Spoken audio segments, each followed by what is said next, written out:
So before I have the 1, so you have 2 forward slash here. When I have stdio.h, it is treated as standard input output.h. Outside this flower bracket, if I go anywhere, so that is what I will call it outside the main function.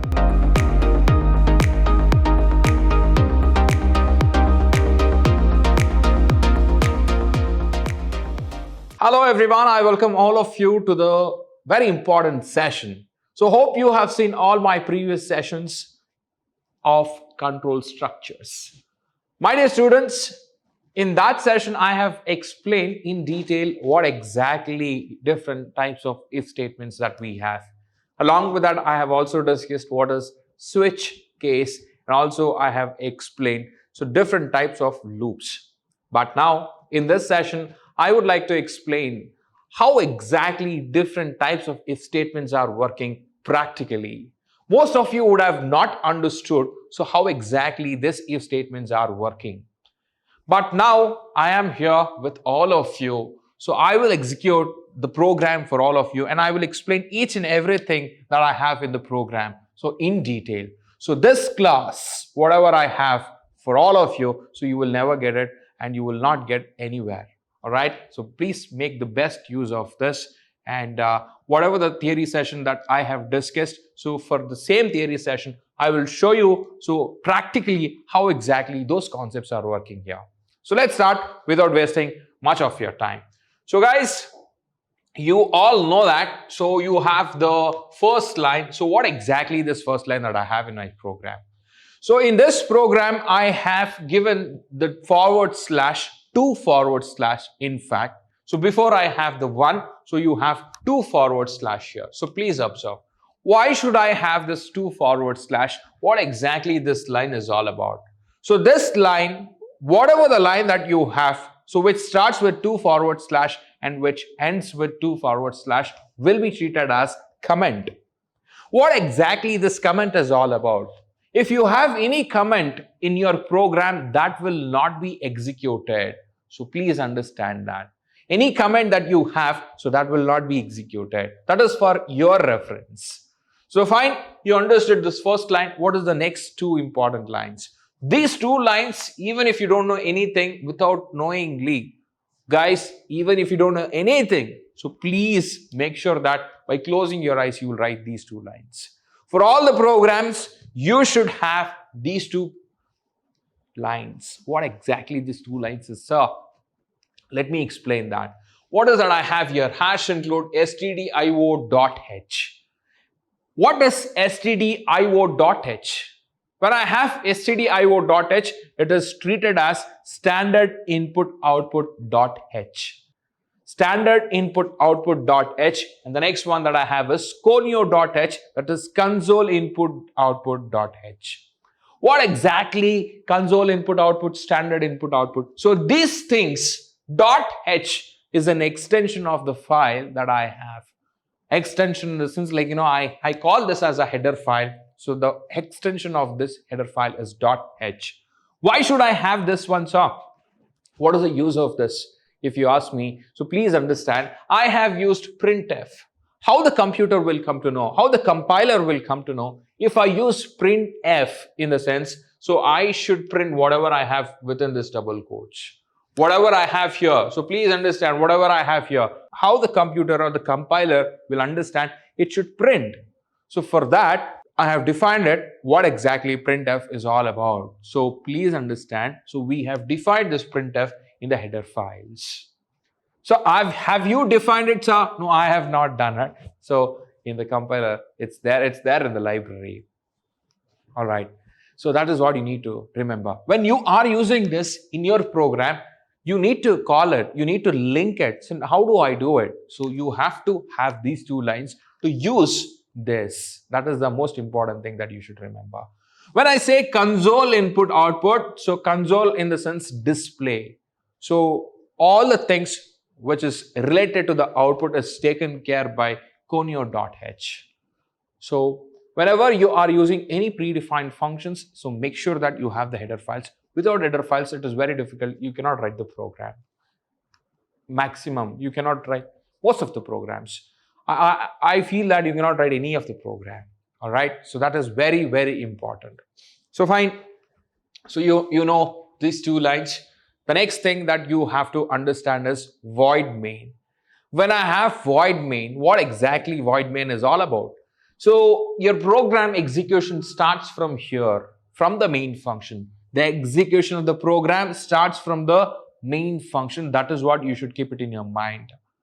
Though I have n number of lines, about the main function, but the execution of the program starts from here is what you need to remember. What exactly the void is all about, sir, then? I think I have explained, I have spoken much in my theory session. Void is nothing but a return type for the main function. I have two return types. One is int, another one is void. When it comes to void, please remember, it does not return any value. What exactly it means? I have given an example in my previous session. If I cook, I will only eat. I will not give it to anybody.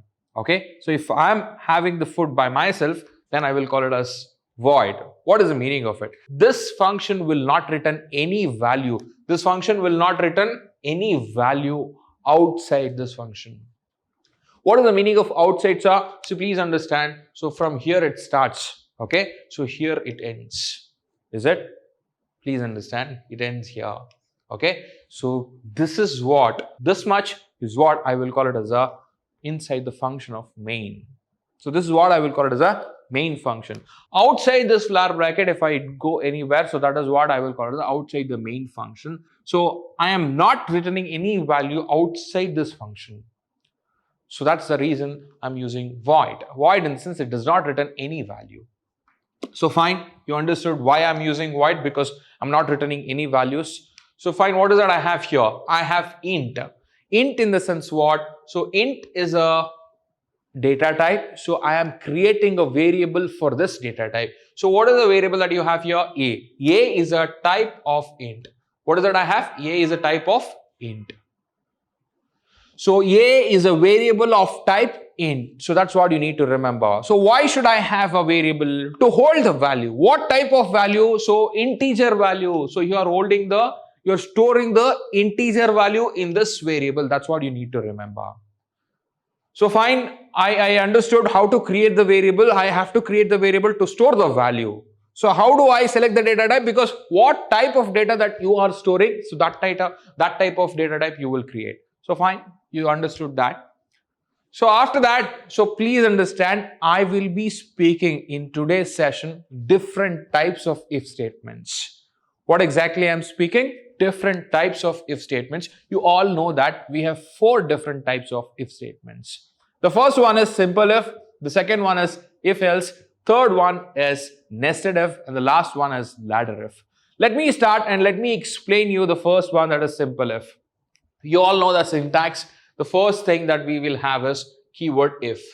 So please understand, keyword in the sense, all the keywords will come in white color.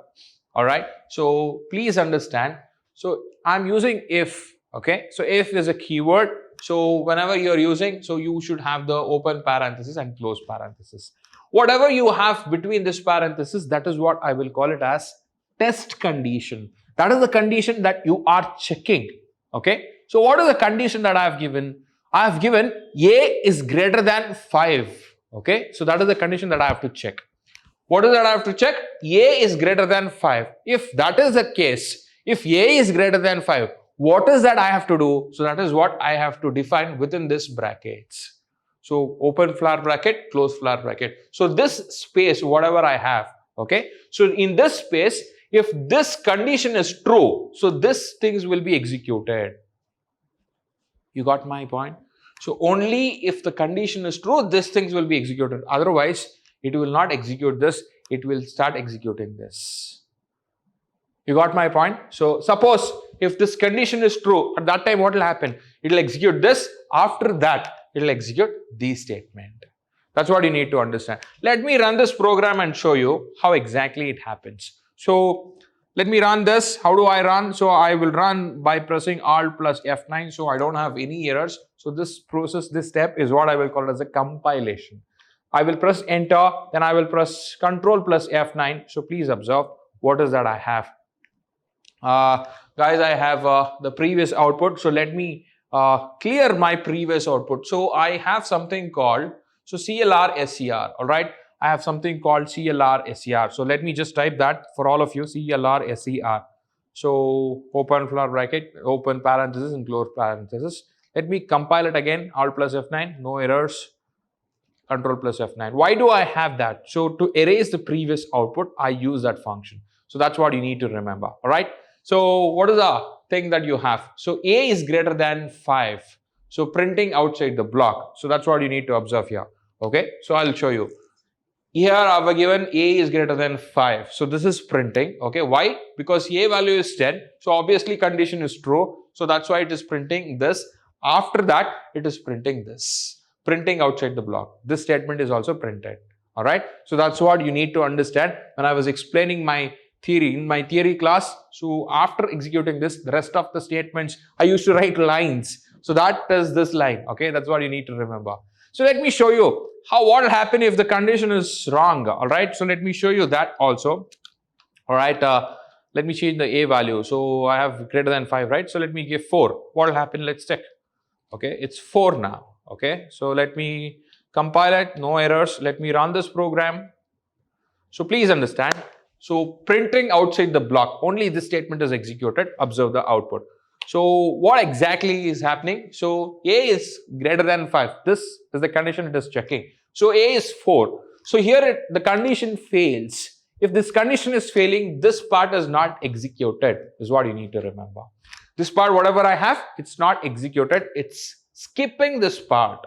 Okay, when this part will be executed? Only when the condition is true. So it is executing this part. Otherwise, it is skipping this part and it is executing the rest of the statements. So this is how the simple if is working. So let's understand how do we work with if else. Let's check that. Let me show you the other program that I have. Let me open some of the programs for all of you. Okay, let me show you some other program with respect to if else.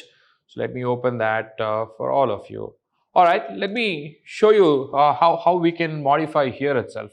Let me not go for the next program. Let me show you here only. I'll modify the program here and then I'll show you how to do this if else. So I have the if block with me. That is a simple if.